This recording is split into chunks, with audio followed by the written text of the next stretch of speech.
Assalamualaikum warahmatullahi wabarakatuh. Saya Khadijah Makarim. Topik kita kali ini adalah tentang masalah dan masalah penelitian. Teman-teman sekalian, berapa kali seorang mahasiswa misalnya ketika mengajukan judul kepada dosen pembimbing tidak diterima, misalnya tidak disetujui gitu. Nah, sebetulnya kenapa tidak disetujui? Biasanya ada pertanyaan yang dilontarkan dari pembimbing kepada mahasiswa. Ketika sudah lihat, oh ini judulnya, apa masalahnya misalnya.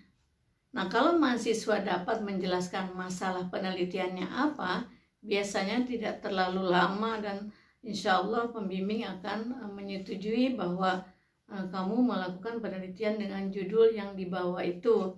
Tapi biasanya mahasiswa bingung, apa ya masalahnya gitu. Nah, jadi kalau merumuskan judul penelitian tidak didahului dengan pengenalan masalah penelitiannya, maka biasanya bolak-balik judul itu harus diperbaiki. Nah, bagaimana caranya supaya sekali bawa judul, kemudian terjadi diskusi pada saat itu, kamu sudah paham masalahnya apa, lalu dibuat lebih fokus, lebih baik, dan lebih tepat pada saat pertama ketemu, kemudian revisi satu kali, kedua udah disetujui misalnya. Kalau mahasiswa sudah memahami masalahnya. Baik, sekarang mari kita lihat apa bedanya masalah umum dengan masalah penelitian, ya. Jadi di dalam masalah kehidupan sehari-hari di sekitar kita, tidak semuanya bisa diangkat menjadi masalah penelitian. Jadi kalau ada masalah, segera kita dapat menyelesaikannya, tidak harus melakukan proses panjang, tidak harus melakukan dengan metode ilmiah, berarti masalah itu bukanlah masalah penelitian. Contohnya misalnya, kalau kita lihat definisi dulu ya, masalah itu adalah kesenjangan atau gap antara kenyataan dengan harapan. Misalnya pada saat ini menghadapi Lebaran Idul Fitri, harapan kita bisa bersilaturahim ya ke keluarga ataupun yang jauh, ingin mudik Lebaran dan sebagainya, itu harapan. Tapi kenyataan kita sekarang dalam kondisi pandemi misalnya, berarti terjadi masalah di situ. Kemudian anak-anak sekolah inginnya bersekolah seperti biasa gitu, apalagi anak-anak SD, TK, SD sudah sulit sekali misalnya menyesuaikan diri dengan keadaan saat ini. Itu adalah kenyataan karena dalam kondisi pandemi harus belajar di rumah. Sebetulnya harapannya ingin segera kembali ke sekolah.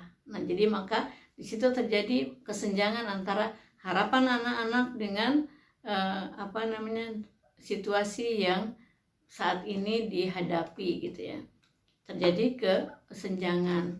Kemudian berikutnya adalah misalnya pendapatan yang rendah gitu, itu kenyataan. Harapannya adalah pendapatan ataupun penghasilan seseorang itu per bulannya sesuai dengan kebutuhan yang harus dikeluarkan. Nah, kalau tidak dapat menyesuaikan berarti ada masalah, ada kesenjangan. Itu tidak bisa dikatakan tiba-tiba diangkat menjadi judul penelitian kalau kemudian penyelesaian masalahnya mudah. Ya sudah, kalau gitu mencari income tambahan misalnya sehingga naik ya penghasilannya, beres gitu. Ya, jadi tidak semua masalah yang berada di lingkungan sekitar kita itu yang menurut teman-teman menarik kemudian diangkat jadi masalah gitu ya. Jadi masalah penelitian dan dijadikan judul. Baik teman-teman sekalian, sekarang kalau begitu apa yang dimaksud dengan masalah penelitian? Masalah penelitian ciri yang pertama adalah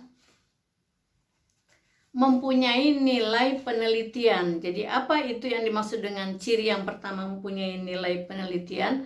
Yaitu masalah itu adalah asli ya, bukan plagiat. Jadi kemudian yang kedua mempunyai hubungan sebab akibat dan dapat diuji. Itu kalau ciri yang pertama. Jadi masalah mempunyai nilai penelitian. Jangan lupa ya, jadi tidak semua masalah yang kamu angkat mempunyai nilai penelitian. Kemudian yang ciri kedua, masalah itu harus visible. Visible itu adalah masalah itu perlu pemecahan yang panjang ya, perlu pemecahan dengan metode ilmiah. Jadi bukan tiba-tiba diselesaikan sebentar saja misalnya tanpa harus melakukan proses ilmiah, itu berarti bukan masalah penelitian.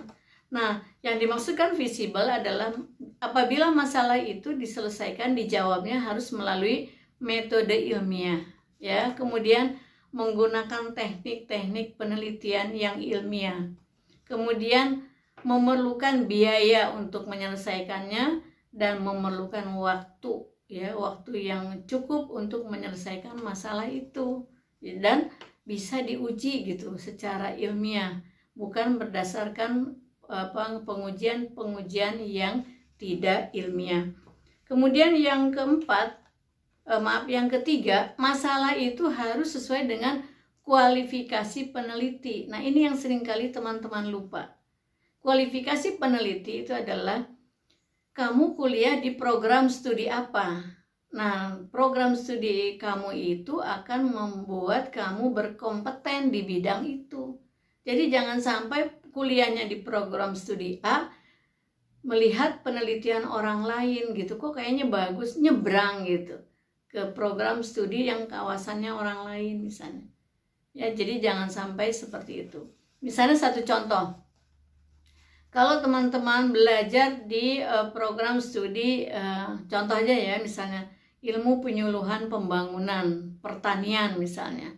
Lalu karena backgroundnya mungkin S1-nya Fakultas Psikologi, S2-nya ilmu penyuluhan pembangunan pertanian, kemudian ingin meneliti aspek-aspek psikologis dari petani misalnya, itu kurang tepat ya, karena memang bukan kompetensinya di S2 itu ya. Jadi berarti kompetensi di S2-nya itu adalah penyuluhan pembangunan ke arah pembangunan pertanian, bukan aspek psikologisnya.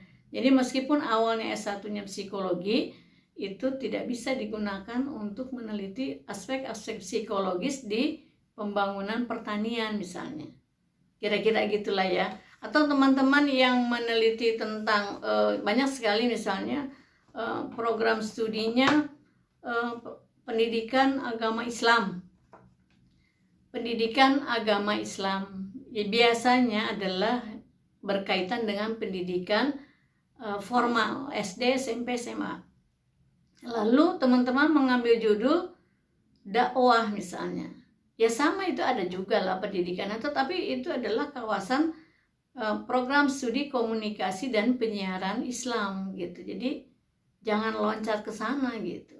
Berarti teman-teman yang di PAI itu menelitinya adalah aspek pendidikan formal, pendidikan. Kalau non formal itu bagiannya komunikasi penyiaran Islam, atau bagiannya teman-teman yang kuliah di pendidikan luar sekolah. Itu maksudnya adalah kalau kita akan meneliti, ingat kualifikasi kita itu dari program studi apa, dan itu akan mencerminkan kompetensi yang teman-teman miliki. Jadi jangan sesukanya, kayaknya bagus nih, udah deh diambil aja ini, padahal nanti keilmuannya kurang, teori yang mendukungnya juga kurang ya. Jadi bukan berdasarkan minat sesaat, tetapi kembali ke kamu program studi apa, belajarnya, kuliahnya, disitulah kompetensi kamu ya teman-teman sekalian. Kemudian yang keempat adalah, ciri yang keempat adalah masalah penelitian itu harus dirumuskan dengan menyiratkan adanya suatu proses pengujian ya. Jadi ada pengujian hipotesis. Hipotesisnya ada berapa yang diajukan, misalnya hipotesis ke-1, 2, 3, dan seterusnya. Jadi ada menyiratkan satu pengukuran. Jadi contohnya yang tadi dalam misalnya judulnya hubungan sebab akibat antara X dan Y, apalah nanti diambil hubungannya, lalu di situ akan tersirat, oh berarti untuk mengetahui hubungan itu ada proses pengukuran ya, menggunakan metode, menggunakan teknik ilmiah, dan menggunakan tahapan-tahapan yang ilmiah, prosedurnya ilmiah, analisa data ilmiah dan sebagainya ya. Jadi itulah masalah penelitian. Kalau bukan masalah penelitian, nggak perlu semuanya itu. Sedikit aja kita pikirkan udah selesai persoalannya. Itu berarti masalahnya bukan masalah penelitian. Baik teman-teman, selamat berlatih untuk memilah-milah mana masalah yang bukan masalah penelitian, mana yang masalah penelitian. Gampang aja kalau masalah itu bisa diselesaikan segera dengan diskusi beberapa waktu aja, atau mikirkan sebentar aja dipikirkan tanpa harus menggunakan prosedur ilmiah, berarti itu bukan masalah ilmiah yang harus diangkat menjadi topik penelitian.